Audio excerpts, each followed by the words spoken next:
Your Excellency, the news that we have received all over the state is quite cheering and symbolic of the peaceful life and developments that Rivers people yearn for in this state. Now you have brought back those glorious old days of harmonious living and peaceful coexistence where it was.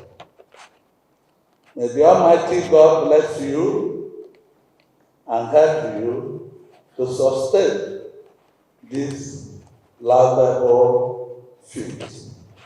We therefore remind Your Excellency that as ancestors being referred to in our last meeting, your doubt, your assurances thereto is a service debt owed.